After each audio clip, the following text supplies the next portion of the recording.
Alright, good day everyone. Today we'll be learning about cell division, chapter 8. Okay, let's get into the lecture. So here are the contents. You first of all learn about the thing about cell division, what is it? Okay, and then the cell cycle itself before we go to the division process itself, which is mitosis, and the division where it only happens in sex cells, which is meiosis. Okay, so cell division is needed. So you know that every living being are made out of cells, but they must divide. Why do they must divide? Is that because if they do not divide, then they will just die off. There is no continuation of it. So they need to divide so that they can live, they can grow, and then they can reproduce. So there are three types: mitosis, meiosis, and binary fission. So cell division is when a cell divides. Okay, so you make a new cell from the old ones. So when this happens, genetic information will be passed down. So whatever genetic information that is in the old cell will pass to the new cell. And parent cell will divide equally into daughter cells. Okay. So this is responsible for growth of organisms, replacement of all cells, and also reproduction. Okay. So cell division, it doesn't just split like if you cut a cake in half or cut a fried egg in half. No, the cytoplasm will divide first, which is cytoplasmic division, and then you have the other one, which is chirokinetic, or the nucleus divides. So whatever happens, the nucleus will divide separately compared to the cytokinesis or the cytoplasmic division. Okay, so let's say that if you look at a fried egg, okay, the yolk will divide first, and then the whites will divide. So now you have two eggs with each one of the yolk and also the whites. Okay. Right. So in chirokinesis, the nucleus will divide first, and it will distribute its genetic hereditary materials, meaning that whatever the DNA or genes that is inside of that nucleus will divide to two. So now you have two. Okay. So you have two types, which is mitosis and meiosis. Mitosis is when a cell divides into two, and these two new cells would have the exact same contents of the genetic hereditary materials, same DNA, same genes, right? It's both identical, and this occurs when organisms grow and asexual reproduction happens. So some organisms, they do not need another partner so that they can reproduce. They can just reproduce by themselves. And then same chromosome number is maintained from generation to generation. Okay. Meiosis is a little bit different. Meiosis will create 4 cells, and in these 4 cells, they only have half of the genetic material. Okay. We call it haploid. So this takes place in the formation of gametes in animals and plants. So what are gametes? Gametes are sexual cells. So by themselves, they cannot live, so they need to combine with another gamete so that they can be whole again. So cytokinesis. Now that the nucleus have divided, now the cytoplasm will divide. Okay. So when the cytoplasm divides, you will separate the cell into two daughter cells. So the cell cycle, it is a sequence of stages that the cell passes through to one cell division and the next. You have interphase, mitosis, meiosis, and cytokinesis. So the whole, turning of the clock for the cell, it depends. Some cells, within one day, it divides. Within one day, it divides. Some cell would take months, maybe years. Okay, maybe it pause for a while, and then at a certain year, it will start. Okay, so the time taken is it varies among species, among tissue type. So if you look at skin cells, they turn over every day. Every day your skin cells are born, and then some of them die. So 24 hours they divide. 24 hours they divide. So they divide continuously throughout your lifetime. But nerve cells cannot divide at all after the organism reaches a specific stage. Okay. You're right. So cell like liver cells are a little bit different. Liver cells can degenerate. If somebody cut your liver in half, your liver can regrow again back to 100%, because liver cells they can still divide. They have the capacity for dividing, but they only divide when the part of the liver is removed. But the one that is ignoring the cell cycle, which is infinitely dividing, will be the cancer cells. Cancer cells, they do not obey the cell cycle. They will divide rapidly and for an unlimited time. So if you give a cancer cell unlimited amount of food and also a good environment, they can indefinitely grow and grow and grow and grow and will not die until its food run out. Okay. For example, there is this thing called the ELISA assay. Okay, ELISA assay is this um, toxicology test, right? If you want to test the effect of a toxic material on a cell, you use the ELISA cells. The thing is, ELISA is the name of this girl who died from cancer, and her cancerous cells were grown in the lab so that we can test what is the effect of this toxicant on the living cell. So what I'm saying is that for ELISA, since her cells are still growing, even though there's many years after her death, the cell still grows. Okay, unlimited growth because it is a cancer cell.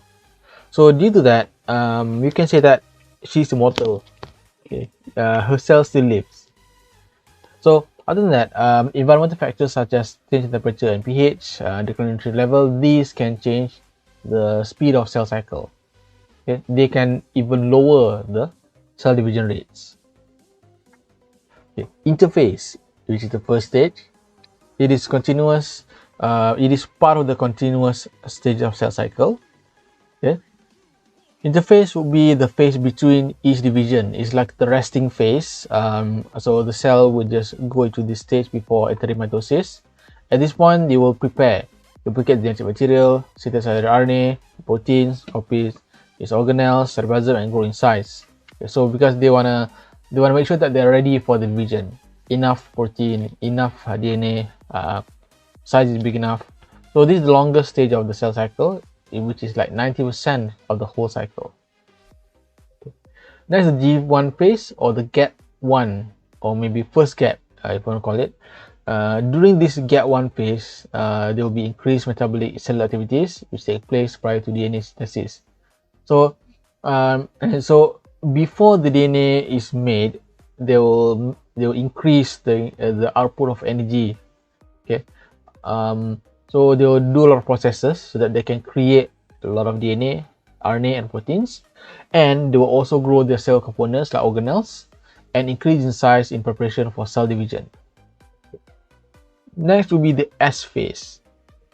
S means synthesis. So it is the period when the DNA is synthesized or duplicated. Each chromosome consists of two chromatic joined at centromere, and centrosome is duplicated. And then G2, second gap phase, energy is replenished, because before this, in G1 and S, energy is being used for doubling a lot of things in the cell, making more protein, making DNA. Now in G2, they replenish energy, and you have the new proteins and increasing in size. But at the same time, cytoskeleton is dismantled, so meaning that they are actually trying to rebuild the whole structure of the cell.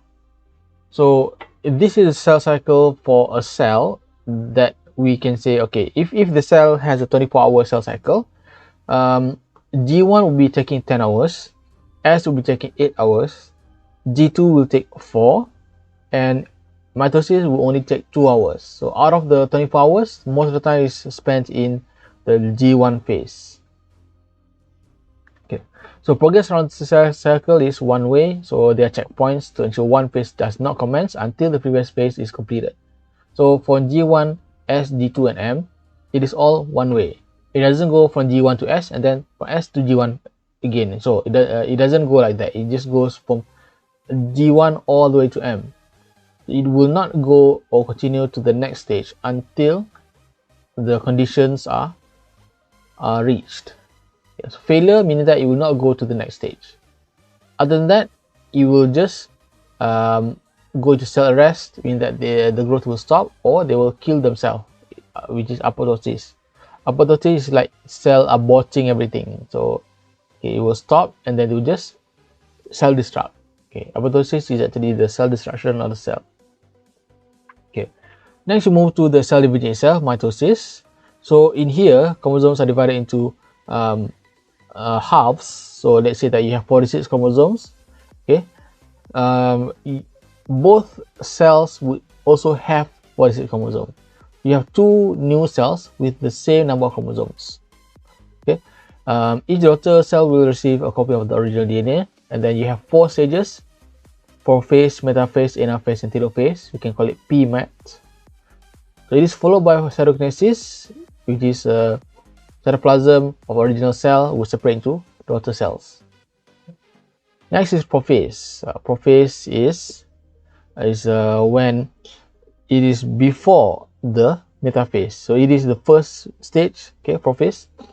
It is when the cell starts to destroy its nucleus, and the nucleus reassembled into these thick strands called the chromosome. Okay, usually chromatin will be this dark coloring in the nucleus, but soon after, this dark coloring becomes some strands, like what you call some string. You can call a thread. Okay, and then the thread becomes much more thicker. And then at maximum thickness, they will form something that's called chromosomes.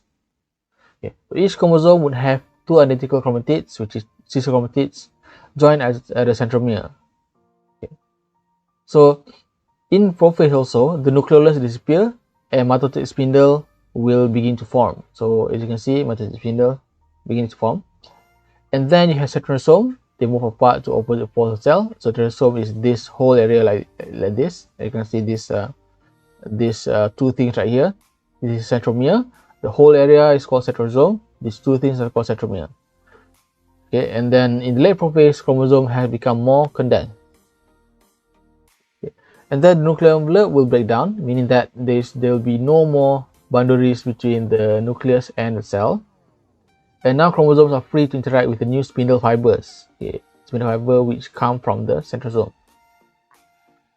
Okay, chromosomes become attached to the spindle fiber by the centromere, and they will start to migrate towards the center of the cell.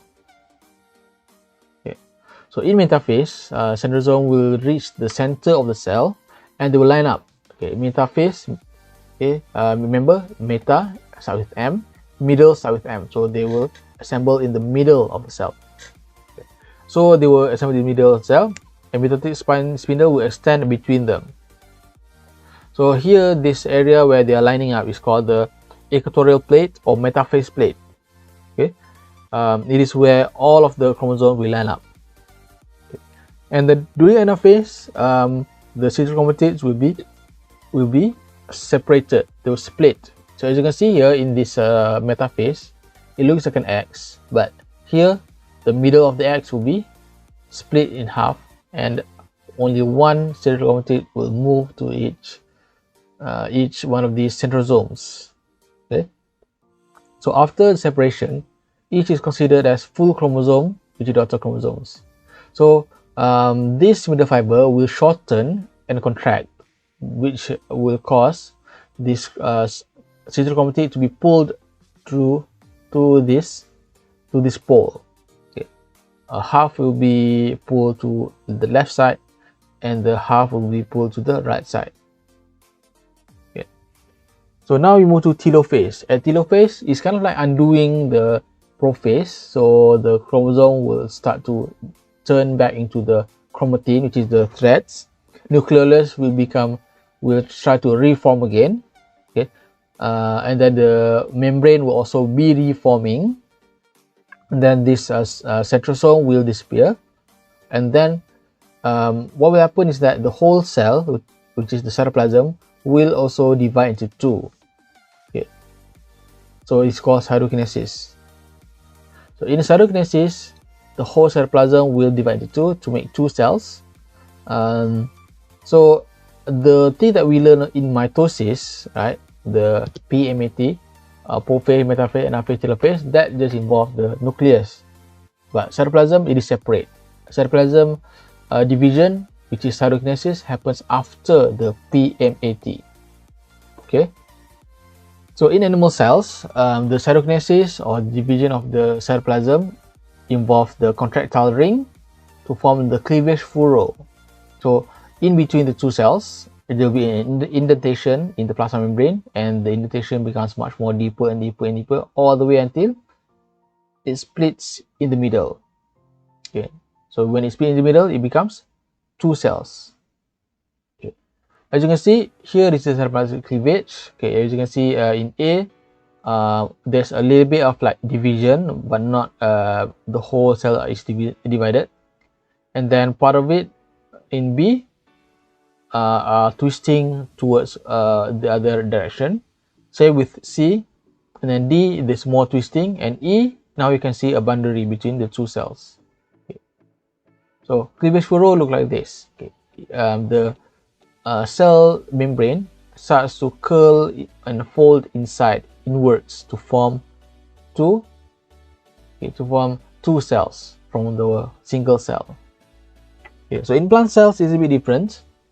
Plant cells have cell walls. So how do they do this thing called cytokinesis? They have to make a new wall. Okay. So they will make a new wall by first of all forming a cell plate, and the cell plate will enlarge and combine with each other to make a cell wall. So this cell wall will form as a midline of the old cell. So now the old cell used to be like this. Now it's split into two new daughter cells. So this thing right here in the middle is what you call cell plate, and they are made out of cellulose. So they'll build cellulose bit by bit, and then at the end they will combine everything into a wall. Okay. So you can see here plasmablast in the middle, and then some membrane bound vesicles. It will form a cell plate, and the cell plate will combine with this cell wall to make a new cell wall. Okay, next will be the difference between animal and plants.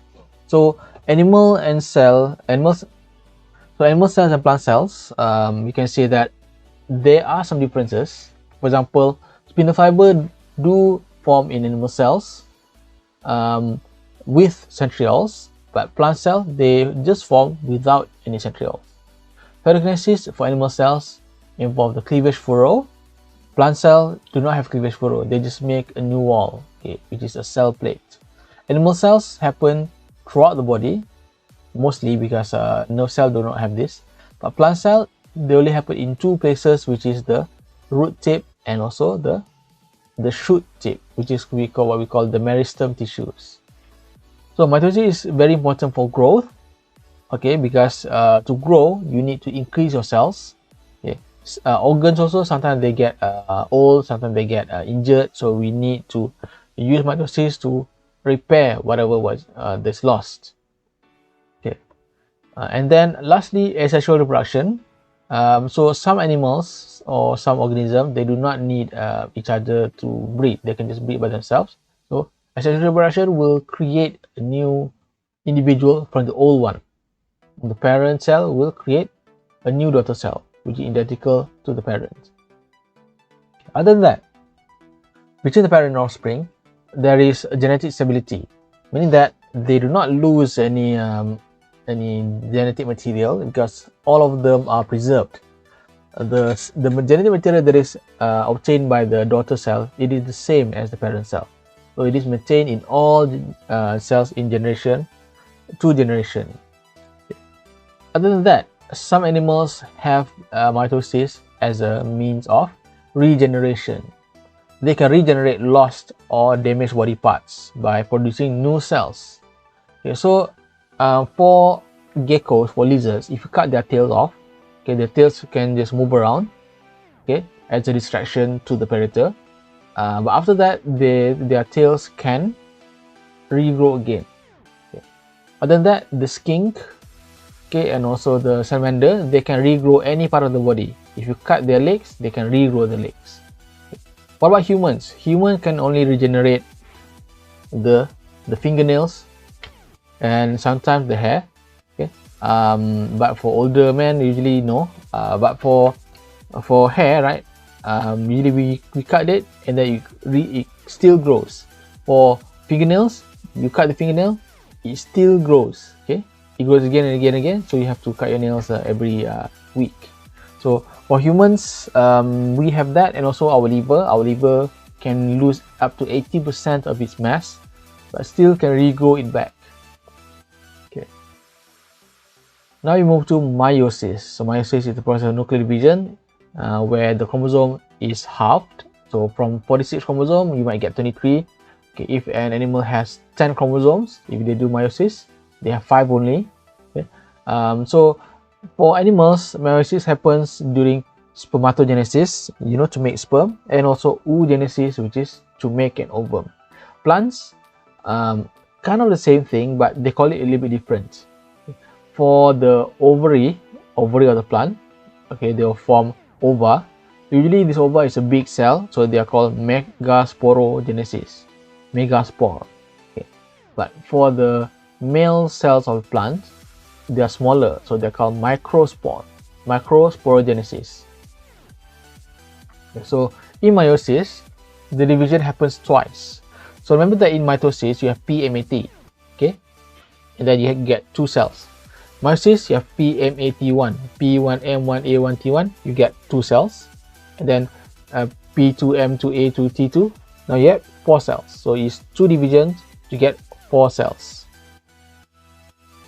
So meiosis 1, meiosis 2. Okay.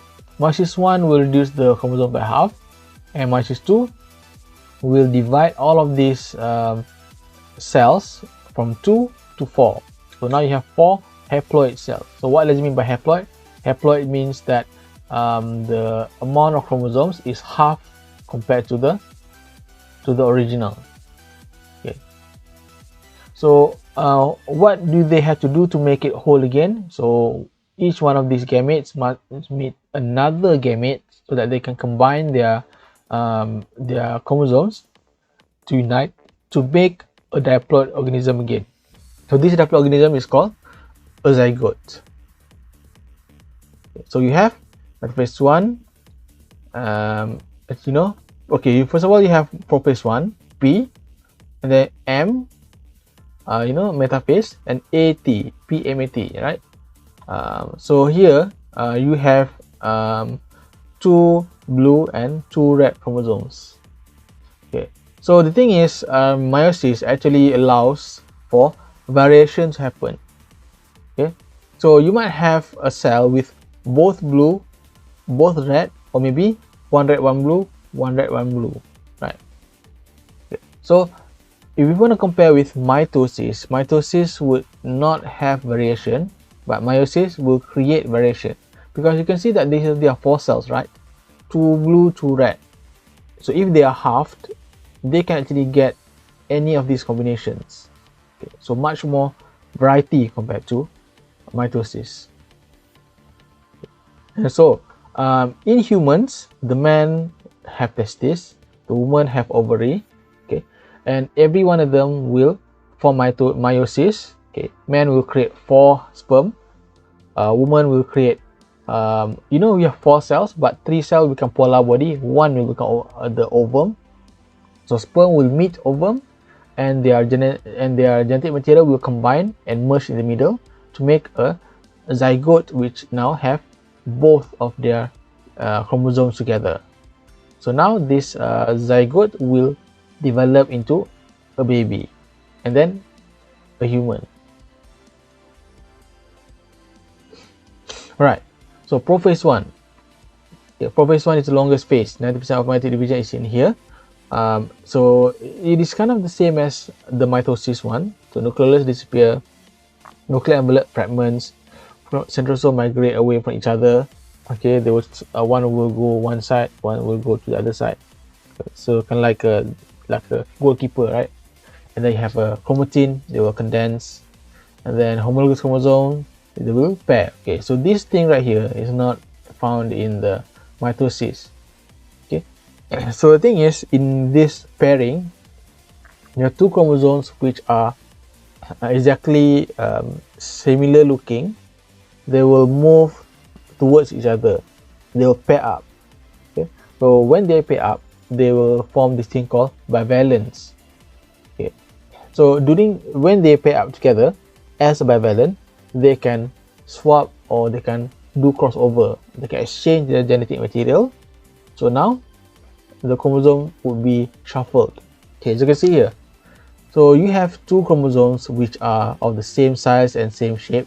They move towards each other, they pair up, and then when they pair up, they will form a bivalent, which is two chromosomes. But if you look at the sister chromatid, 1, 2, 3, 4, there are 4 sister chromatid. They are called the tetrad chromatids. Okay, so what is happening in the middle here? What's happening in the middle here is the crossover. Okay. So the crossover happens when the segments of the chromosome would be crossed and reshuffled. So the place where it happens is the chiasma. So the thing is, this picture only shows you one crossover. In real life, there's a lot of places that crossover happens along this chromosome. Okay. So it actually shuffles a lot of your genetic material. Okay. So spindle fiber will assemble and its microtubules will move to the paired homologous chromosome to the equator of the cell. And then we move to metaphase 1. Metaphase 1, just like what you see in the mitosis, every chromosome will line up in the middle. But here it's a little bit different because you have now pairs of chromosomes lining up in the middle. Okay. Because they're still paired up together, they will be in the middle together. In anaphase 1, each one of these pairs will separate. Okay, they'll migrate to the opposite poles, pulled by spindle fiber.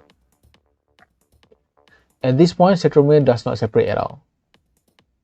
Okay, as you can see in this meiosis 1, you have the prophase. Okay, and then you have the bivalents just pairing up together, and then they do the crossover in the chiasmata. Okay, spindle fiber will start to move to the edges of the cell like a goalkeeper, and then in the metaphase, all of the paired chromosome or the bivalents will line up in the middle like this. And then in the anaphase, these pairs, they will separate. So every pair will go to separate poles. So you can see 3 go here and 3 go here. Next will be the telophase 1. So telophase 1 is just like the prophase 1, but it is reversed. So you have the nuclear envelope and nuclear layers reappear, chromosomes decondense back to the threads that they used to be, and then now what happens is that compared to the situation before, now there's only half the number of chromosomes that exist in each cell. Okay, so one of both chromatids would include the region of non-sister chromatid DNA, because during the actual crossover, the chromosomes have been mixed and matched. So one of the sister chromatid would have a mixed and matched segments. Okay, so after the prophase is undone, so you now have a nucleus again, you have a nucleus envelope again, and then now it's time for the cytoplasm to divide. So cytoplasm will divide into cleavage furrow to make 2 cells. So now meiosis 2, almost identical to mitosis. So we have prophase 1, anaphase, metaphase 1, anaphase 1, telophase. So now for meiosis 2, it is almost identical to mitosis because you have the PMATs just like usual. It's just that it happens again. Prophase 2, metaphase 2, anaphase 2, telophase 2, PMAT, all for the second round. So now you have prophase 2. Nuclear envelope and nucleus dissolve again, chromosome will condense again, the fiber formation begins, cytosol will begin moving toward the poles of the cell. So as usual, no more nucleus, the threads of chromatin become chromosome, and then the centrosome will move to the end of the cell like a goalkeeper, and then the chromosome will start to move towards the midpoint of the cell. Okay. So again, metaphase happens. All of the cells chromosomes will line up in the middle in the equatorial plate, but this time it is just a single chromosome. Okay, in metaphase 1, there are pairs of chromosomes lined up together, right? But if it is metaphase 2, just one chromosome alone. Okay, so in anaphase, this chromosome, which has two chromatids, it will, from here it will become like this. Okay, one sister chromatid will move to one cell and the other will move to the other cell, okay, by the spindle fiber. So in telophase 2, it is again undoing what prophase did. Nuclear envelopes reforms, nucleus reappears, chromosomes decondense back into the chromatin, and then the cell itself will start to divide. You have the cleavage furrow forming in between the two cells. For animal cells, right? For a plant cell, they form a cleavage, not a cleavage furrow, but a cell plate. Okay. To form cell plate, the cell plate will become new cell wall. Okay. So now that we have the first meiosis creating two cells, each one of these two cells will even do their own meiosis to make another two cells. So in total, you have four new cells. Okay. So this is meiosis 1, telophase cytokinesis. So you have meiosis 2, metaphase 2, anaphase 2, telophase 2. Okay. So in meiosis 1, you get two cells, and in meiosis 2, you get all of these two cells become another two cells. So you have 1, 2, 3, 4. 4 cells in total. So meiosis 2 and mitosis is almost identical, except what is the difference? I can tell you right now that the difference is that the number of chromosomes much less. Okay. And other than that, the place where the meiosis happens is only in the sex cells or gametes. In plants, they happen in only flowers, the pollen. Okay. For mitosis, happens in all cells, which is called somatic cells. Daughter cells, diploid versus haploid. Okay. Duration for mitosis, more than 2 hours, max. Meiosis 2 will happen more than 24 hours. Okay. It takes a long time. For cytochromatid, mitosis have identical cytochromatid because there is no crossover, right? For meiosis 2, the cytochromatids are different because there is a crossover. Okay. What about animal and plant meiosis? So meiosis in animals give rise to gametes, but meiosis in plant give rise to spores, not gametes. Okay, so if you want to compare, gametes will be the sperm and ovum, but for plants, they will create spores. Spores, although they are sex cells, they are not like gametes, so they're kind of incomplete. Okay, so here are the important terminology that you have to remember. Chromatid, what are they? Okay. They are the copy of each chromosome. So each one of these single chromosomes, they are joined together at the hip, which is called cytochromatids. Synapsis will be the movement of the chromosome to pair up during meiosis 1.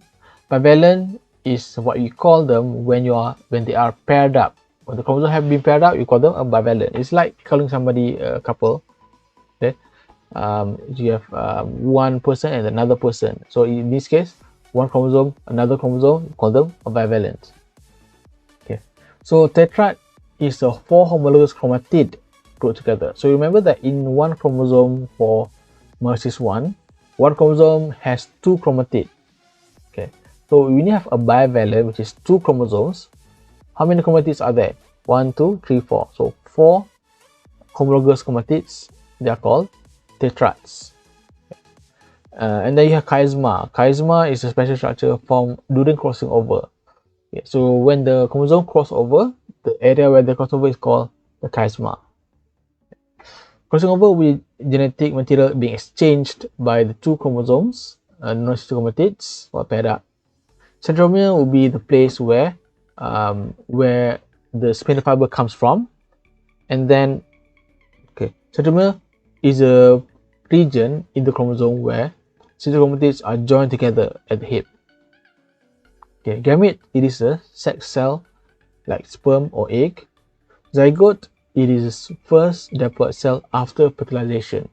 So it is a cell when you have the half of the genetic material and the other half combined. Now it is whole again. It is now having complete genetic material.